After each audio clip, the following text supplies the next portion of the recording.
Cláudia, diretor comercial da HSM e autor do livro Vendas 3.0, que, como ele costuma dizer, é a essência do seu pensamento. Sandro, explica pra gente, resumidamente, qual é essa essência? Veja, Patrícia, a essência do meu pensamento sobre vendas, na realidade não é só meu, né? Eu me aproprio de muitas fontes, está muito centrada no que eu estou escrevendo, no que nós apresentamos na própria coluna na HSM que eu tenho, que é uma visão de que cada vez mais os produtos e serviços são comoditizados. Cada vez mais é difícil para uma organização se diferenciar. Dessa forma, a minha visão é que vendas, passando de uma visão eminentemente tática para uma visão estratégica, consegue ser a atividade com alto efeito de diferenciação na organização.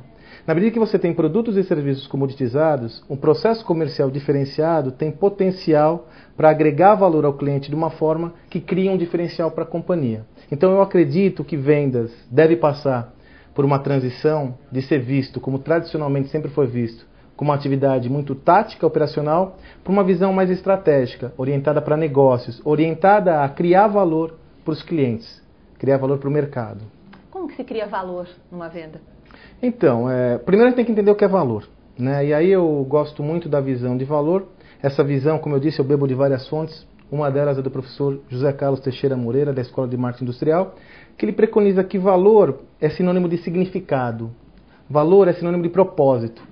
Se valor é sinônimo de significado, criar valor para os nossos clientes significa achar aquilo que tem propósito no negócio deles e criar essa significância. Então, você pode fazer isso por meio de uma orientação clara ao mundo do cliente, olhar o mundo com os olhos do cliente e avaliar quais são as demandas que ele tem a serem atendidas, quais são os seus desejos, necessidades, sempre lembrando que mesmo que você atue num negócio B2B, de vendas entre empresas, quem compra são as pessoas. Então, sempre atrás do balcão existe uma pessoa que ela pode ter necessidades e desejos corporativos, mas também tem necessidades e anseios pessoais. Então, no final do dia, agregar valor, criar valor para o cliente é entender quais são as demandas desse cliente, olhar o mundo com os olhos desse cliente e buscar construir soluções para as suas necessidades. É ser um maestro, é orquestrar as potencialidades da organização com as demandas e necessidades dos nossos clientes.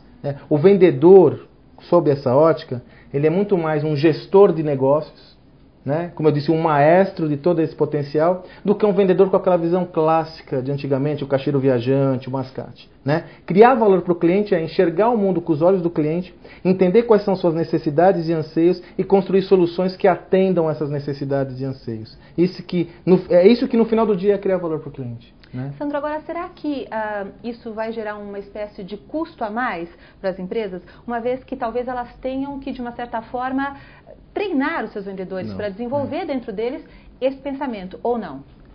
Essa sua questão é muito oportuna porque existem vários aspectos para nós explorarmos. O primeiro, nós temos sim que preparar nossas equipes para vender valor. Nós convivemos e vivemos num contexto, que é o nosso país, onde sempre, devido à inflação galopante, condição macroeconômica instável, o vendedor sempre vendeu preço, nunca vendeu valor.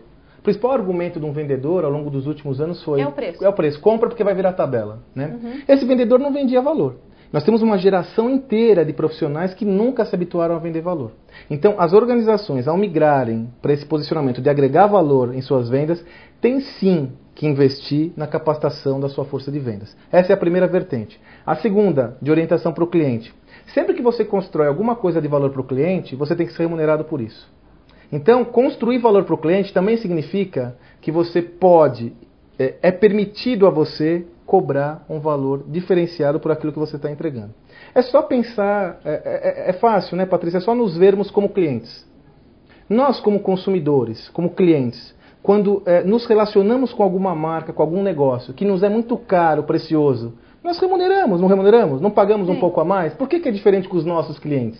Só que para isso eu tenho que fazer minha lição de casa. Eu tenho que ter uma força de venda, eu tenho que ter uma estratégia comercial orientada para valor. É aí que entra o principal coeficiente de investimento que nós temos que fazer. É preparar as nossas equipes comerciais, de fato, capacitá-las a entender valor como algo essencial e ensiná-los a vender valor, porque, como eu já disse, foram treinados em vender preço. São dois mundos distintos.